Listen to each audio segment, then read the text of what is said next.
नमस्कार. बातमी आहे जिल्हा परिषद निवडणुकींच्या संदर्भातील. जिल्हा परिषद आणि पंचायत समिती निवडणुकीची रणधुमाळी लवकरच सुरू होणार. निवडणुकांचा धुराळा लवकरच उडणार. राज्यातील महापालिका निवडणुका संपल्यानंतर जिल्हा परिषद आणि पंचायत समिती निवडणुकांची रणधुमाळी सुरू होण्याची शक्यता वर्तवण्यात येत आहे आणि निवडणुकांची घोषणा देखील याच आठवड्यात होण्याची शक्यता वर्तवण्यात येत आहे. महापालिका निवडणुकांनंतर जिल्हा परिषद निवडणुकांची तयारी सुरू होण्याची शक्यता वर्तवण्यात येत आहे. जिल्हा परिषद आणि पंचायत समितीसाठी 7 फेब्रुवारी रोजी मतदान होण्याची शक्यता देखील वर्तवण्यात येत आहे. 32 जिल्हा परिषद आणि 336 पंचायत समित्यांचा यामध्ये समावेश असणार आहे. आरक्षणांच्या पेचामुळे वेळापत्रकास विलंब होत असल्याची माहिती समोर येत आहे. राज्यात सध्या 29 महानगरपालिकांच्या निवडणुकांची रणधुमाळी सुरू आहे. येत्या 15 जानेवारीला महापालिका निवडणुकांसाठी मतदान होणार असून दुसऱ्या दिवशी म्हणजेच 16 जानेवारीला निकाल लागणार आहे. ही निवडणूक पार पडताच जिल्हा परिषद आणि पंचायत समितीच्या निवडणुकांचा धुराळा उडणार आहे. याच आठवड्यामध्ये दोन्ही स्थानिक स्वराज्य संस्थांच्या निवडणुकांची घोषणा होण्याची दाट शक्यता वर्तवण्यात येत आहे.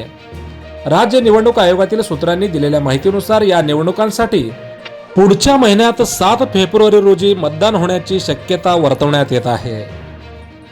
राज्यातील 32 जिल्हा परिषदा आणि 336 पंचायत समित्यांसाठी निवडणूक होणार आहे. यामधील 17 जिल्हा परिषद आणि 88 पंचायत समित्यांमध्ये 50% पेक्षा अधिक आरक्षणाची मर्यादा ओलांडण्यात आली आहे. त्यामुळे आरक्षणाच्या मर्यादेमध्ये असलेल्या स्थानिक स्वराज्य संस्थांच्या निवडणुका घेण्यात येणार आहेत. याची तयारी देखील राज्य निवडणूक आयोगाकडून केली जात आहे.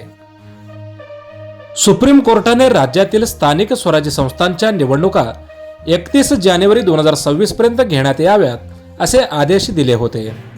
पण आरक्षणाच्या पेचामुळे जिल्हा परिषद निवडणुकीवर याचा परिणाम झाला आहे. या आरक्षणामुळेच जिल्हा परिषद आणि पंचायत समितींच्या निवडणुकांचे वेळापत्रक जाहीर करण्यास उशीर होत आहे. पण आता स्थानिक स्वराज्य संस्थांच्या निवडणुकांची लवकरच घोषणा होण्याची शक्यता वर्तवण्यात येत आहे. महापालिका निवडणूक संपल्यानंतर पुढच्या महिन्यात 7 फेब्रुवारी रोजी जिल्हा परिषद आणि पंचायत समिती निवडणुकांसाठी मतदान होण्याची शक्यता वर्तवण्यात येत आहे. येणाऱ्या जिल्हा परिषद आणि पंचायत समिती निवडणुकीसंदर्भातील मोजक्या, निवडक आणि महत्त्वपूर्ण बातम्या पाहण्यासाठी सबस्क्राईब करा हेलो सोलापूर न्यूज चॅनल आणि नोटिफिकेशन मिळवण्यासाठी बेल आयकॉन प्रेस करायला विसरू नका. धन्यवाद.